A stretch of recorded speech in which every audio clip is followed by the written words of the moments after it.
Pre-national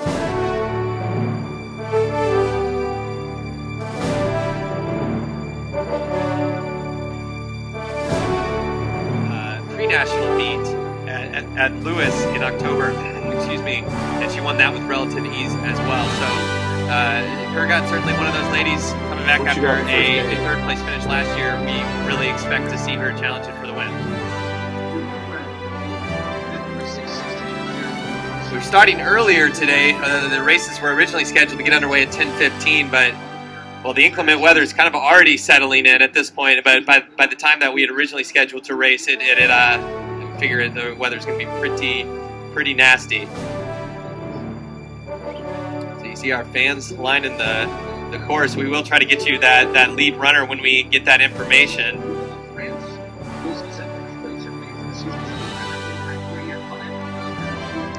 Yeah, and look at that setting. It's perfect cross country with the leaves on the ground. You really couldn't ask for a lot better than that as far as the ground conditions. I think it's going to be a little muddy, but reports are that it's still pretty fast. So as they hit the kilometer there in about 3:11. So we should be able to give you an update in just a moment as who we have in the lead. But three runners really breaking it open. We know that's Kurgat in second. Surprised at this point. Don't believe that's Alexis Zeiss up front, who was the individual champion back in 2015. And she was second last year. Not up there yet, but it's pretty early at this point. If you're an individual favorite and you see these two ladies up front, do you go with them? I mean, surely you would think you'd want to be up there with the pack already separating at this point. Yeah, you know, this front group, they definitely have a little bit of a gap on the rest of the field, but I think with all races, it's super essential to run your best race and know your strengths and weaknesses and maximize yourself throughout the whole course. So there's a lot of time still, and I'm sure that we'll see a lot of change throughout the race. Queens has gone to the front. So it's a Queens athlete up front, which is pretty surprising. Didn't have any Queens athlete in our projected top 10. We'll see how she does. We know Kurgat should be there. She's undefeated thus far in 2017. She's kind of looking around a little bit to see what's going on. We should have a mile split in the next 45 seconds or so, and that'll give us a little better idea what they're going to run. It did come through at about 3:11. Through the opening kilometer, so pretty quick.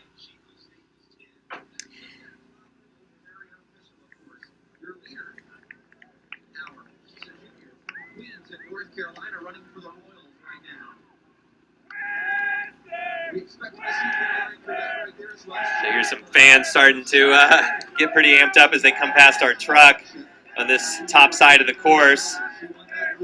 Course runs through several loops. Talked to Southern Indiana head coach. Of course, they're hosting the meet. He said that this, with this course having so many long straights, it can actually run faster than a track. So it's always interesting to see how that plays out. But it is a lot of long straights on this course.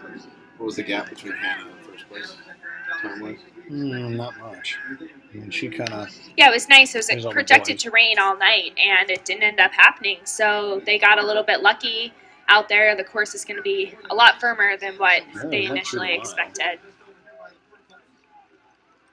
Definitely, yeah. I think it's going to end up being perfect. It's a little rainy for the spectators, but it's not going to be an issue for these ladies. You are just concentrating on your competition and making sure that you're still at this point only 6 minutes in, keeping that pace consistent. So that is Hannah Wolkehauer, who's got the early lead. Did do the top 40 projections for the site. Did predict her to, I believe, be in the top 20. But again, this is a pretty big surprise to see her out this aggressively. We figured the battle would be between Kurgat and Zeiss. Zeiss, we can see her there in that second pack, but so far running relatively conservatively. That's Karen Bartoin of West Alabama, currently there kind of in no woman's land. She looks like she's going to get swallowed up by the pack here. Through a kilometer, we can give you an update on the team scores. It was Grand Valley State with a very, very early lead, so no surprise there. Through a kilometer with Alaska Anchorage in second, but they were a good 40 points back. Of course, 1K. That's a little early to be making too many judgments, but not too surprising to see to see Grand Valley up there. Cal Baptist. So through 2 kilometers, Wolkehauer still doing the leading, but she's got Kurgat just breathing down her neck at this point. As Bartoon, who had been up there, she's fallen about 8 seconds back. So Zeiss, she's there. Again, the 2015 favorite from UMary. She's a senior. She's at 9 seconds back, but I think she's going to start to move up. We're only 2K into this one. What was kind of the point in a 6K that you kind of started thinking, okay, the race really started? Was it about halfway, or what's a big point for you to get to mentally before you really start thinking about the finish line?